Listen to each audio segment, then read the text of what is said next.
Welcome to the After Hours Gaming League match between Team Groupon and Team Twitter. I am Menasaur, a gold level Zerg player from Albuquerque, New Mexico, and I am joined by...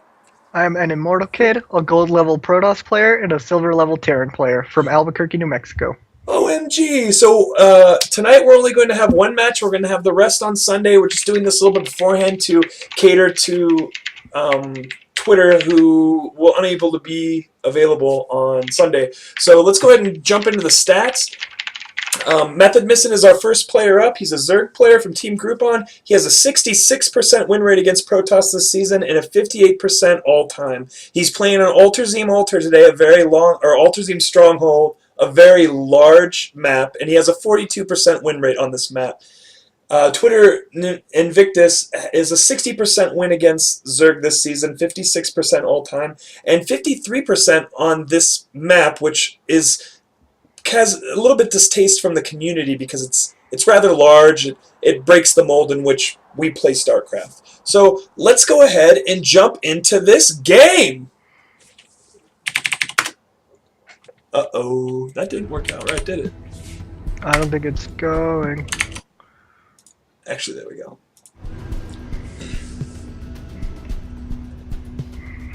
I guess we'll just wait. It seems like twttrNvictus is pretty close to Master League, from what I can gather from his match history. Yes, he's definitely the favored player in this match. I'm not exactly sure what he's gonna do in this match. I've lurked him a little bit. It looks like he goes for a Nexus first on this particular map, into Forge, and then into an Immortal Sentry all-in. So we'll have to see if Methodmissin will be able to scout appropriately and do what he needs to do on this map. And as Zerg on Alterzim Stronghold, you can go 3 hatch before pull. You just have to be careful of cannon rushes, which can be stopped. Definitely. Yeah, I could see why he goes Nexus first on this map. He probably does it on the back base too.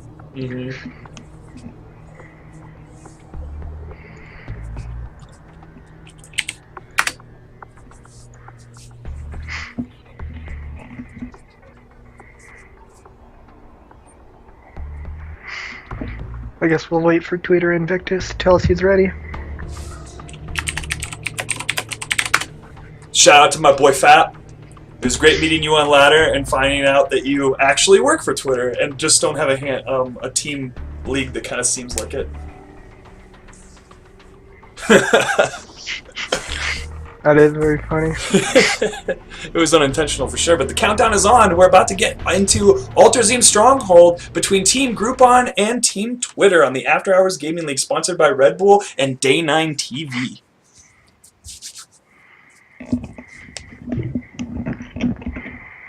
And again, we have a ZVP, and the Protoss is heavily favored, being almost Masters League, high diamond right now, and Methodmissin being nearly gold, high silver. I believe in Methodmissin. I think he's gonna take it. Yeah, let's put all our chips on it. It's Pete Mode time. Spawning in that top right-hand position, we have that red Zerg player. He represents Team Groupon. His name is Methodmissin. Spawning on the bottom right corner, we have our Twitter player. His name is twttrNvictus. What does Invictus mean? Undefeated. Oh, wow. I didn't know that. And I find it, well, I've always known what ubiquitous meant, but I actually heard it into a sentence. What was it? The sentence. Being lost in the middle of the ocean. Something about being lost in the middle of the ocean and the water being ubiquitous, just never ending and infinite. Oh, I see how that works.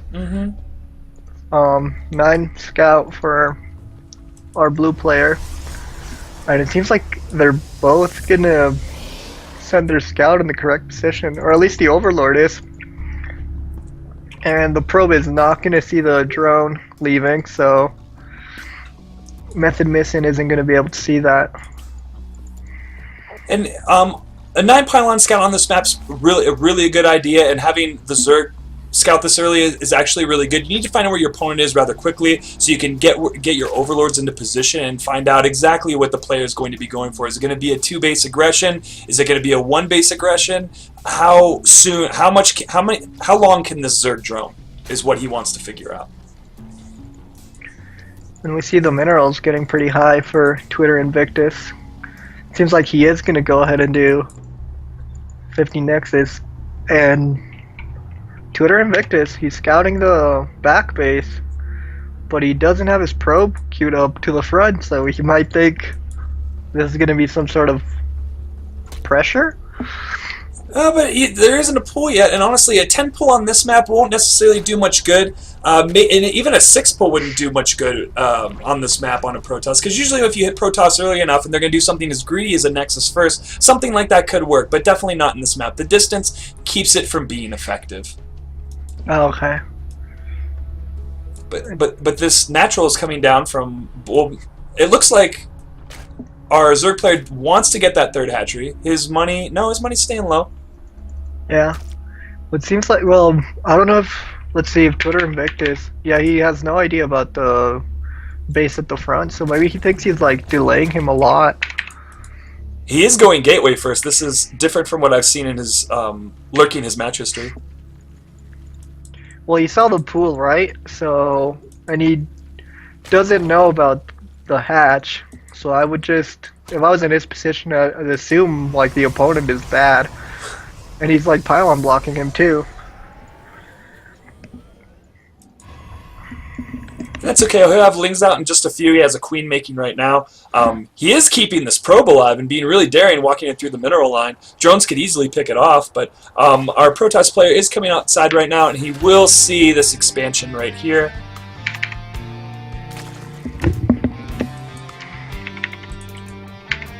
And it's a gateway cyber opening from our Protoss player. I mean, 14 Nexus. I mean, Nexus first into cyber gateway. And having both gases. Gonna see what kind of tech he decides to go, but it looks like he's just probing right now. Yeah. He has a sellout in position, researching Warp Gate.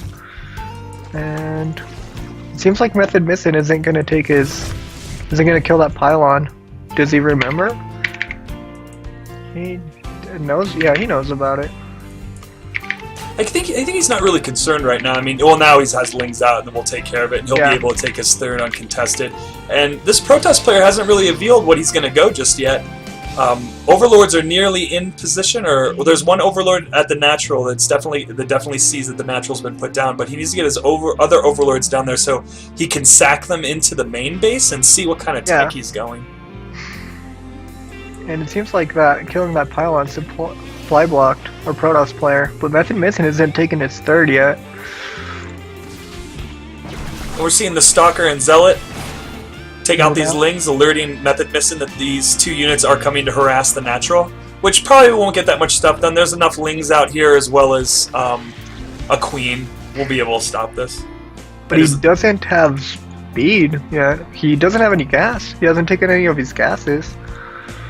No, he hasn't just yet. But it looks like he'll be taking it rather soon, or he needs to be taking them now. Oh, he has 1 at the natural. Ling's coming up.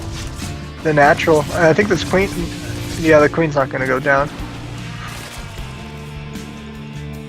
It's a lot of Lings. He's making a Spine Crawler on top of the ramp. He's supply blocked for a little bit. Most definitely, and honestly... this is a lot of Lings to take care of, just a Stalker, a Zealot, and a Mothership Core. And Protoss is making 6 gateways. Oh wow, just 7. Oh gateways. Gosh, just a 2-base gateway all in? It seems like that's what he's gonna do. There is no +1 either, so... Oh, Methodmissin, trying to take care of the Zealot and Stalker, but sending some other Lings to take care of that probe and try to get rid of these pylons. Honestly, these pylons are absolutely crucial. Methodmissin needs to get rid of them. And he's gonna start warping some... And it would be nice if he had speed right now, but he doesn't. It looks like he's being able to take care of it. He did make, I think, maybe too many Lings, and he's going to be able to take out these. Yes, and stops it. But for how long is the question. We have speed being researched and double gas going right now. 3 hatches down. Forge going down. And I think he's going to take his... He's not going to take his third. He's going to go probe out again. Probably to build another pylon. And really continue the pressure, but these Lings are in a position that they might be able to see it. He's sending the probe up right in that general area, and it's going ring around Rosie, this little mesa island. And he's gonna see, he's gonna see the pylon again. But will he focus chasing it? The stalker. Yeah. Oh, well, he wants to kill it and then take care of it. So this is definitely good for Methodmissin. Around and around. But he didn't kill the probe, so. No, so. But his overlord's gonna see the probe there. He's gonna go. I think he's gonna go attack the pylon. Well, and Methodmissin is going ahead and getting his +1 attack, +1 range attack, +1 carapace, and where is his Roachborn? He needs a Roachborn pretty much immediately. Oh, not taking care of those. Methodmissin having a big bank right now and definitely a position to get some units out, but he needs a Roachborn terribly. Oh no, there's a lot of sentries. He's making 12. Yep. And Methodmissin sees it. And he's gonna move his spine crawler down, but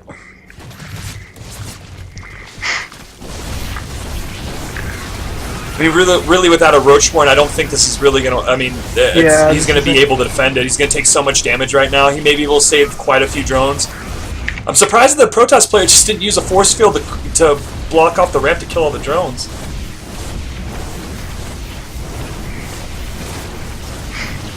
And Hallucinating Phoenix is going to go in to see if he can really press it into the main and the safe expansion. But sniping this is really big, and both gas geysers, and no Roachborn down, but now he's getting 3 Hydra Dens? Panic. Panic. Oh no. And the Protoss player is moving up the ramp, at least trying to. He's got to use a transfuse on the spine. Transfuse it. Transfuse your spine, Methodmissin. No transfuse, and there's enough stalkers here to really push up that ramp. Really having roaches would have been the prime key here to keep this off. This is actually a Methodmissin having an advantage, a larva advantage, and as well as money. Yeah. Maybe these Lings can do something. Yeah, it looks like they'll be able to do something, be able to get rid of these stalkers. They are the counter to stalkers and sentries as long as there aren't a lot of force fields. And what? Oh, and Dark Shrine going down as well as Templar Archives. And Blink being researched too. Ooh. He's gonna follow it up with a lot of bad things. Hydras are out now, and they can. Yeah, they're gonna do some work on these units. And that'll be good. He'll be able to push the offensive a little bit. He needs to get some detection with him. I mean, I don't know if he's. I mean, I would definitely assume that when a Protoss fails at an all-in, you can expect DTs directly after, or just another all-in. The counter would be absolutely great right now. I mean, there's only one cannon at the natural. There's not many units on the ground right now from the Protoss player. And our Zerg player, he needs to push the offensive a bit. He can't think that there's a huge army on here because there really isn't. The Protoss player has been, keeping up with his macro, putting down more gates now. And he can see the opponent's army with his overlord near the pylons. So he's making a bunch of Hydras, researching both of the Hydra upgrades. I guess that's why you got 2 Hydra Dens. And there is a DT that's moving up into the main right now. There is no detection there. While Methodmissin takes care of this, that DT is going to be give him a little bit of a headache, and it's going all the way in the back right now. It's going to the natural. And how many drone kills will this get? It's gonna kill. Yeah, try to kill just A moving the queen. And does Methodmissin notice? Yeah, he sees it. So is he gonna build? See what he's doing. Methodmissin. He's building an overseer. So he knows about it. He's bringing his army down. And his overseer's starting to move. he's building spore crawlers. But his main army is going to the base of our Protoss player, and he's catching some of these units out of position, killing with the storms. But being able to kill off most. Oh, but that storm was way too good. Losing all those, and he's probably going to lose this hatchery if he's. Yeah, no, he won't. He won't lose it. He has queens moving over there right now. But our Protoss player is moving forward. So 25 workers, I think. 30 workers. 30 workers killed. And we're at. Protoss is coming back, and there's no way he can hold this now. Our Protoss player has 94 probes. Wow, 95. And really, there's nothing that's going to stop his macro now. And we do get the GG. And twttrNvictus has taken this game 1 between Groupon and Twitter.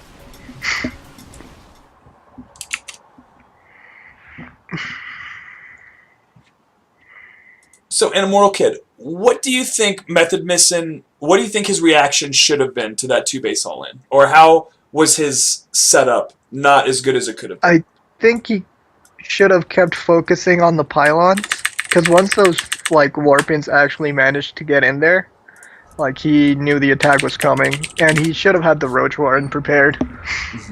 I think we should work with him to have this at least have the tech available, even if he's not going to use it by a certain point in time. And also after the 2-base all-in, I normally like to drop a spine and a spore, in my mineral line, no matter what. Because I know it's Protoss, and DTs are a possibility, and I'm not a pro, so those 200 minerals that I spend doesn't really affect me as much. No, I totally agree with all of that. It's usually customary for a Zerg player to get his Roach Warren against Protoss. I mean, depending on what he scouts, but 6.5 minutes is the latest, I believe. And then around that time, you'll also get Zergling speed if you're being extra greedy. Yeah. But all right, well, thanks everyone for maybe tuning in or seeing the VOD here later. I've been Metasaur. And I'm an Immortal Kid. Have a good night.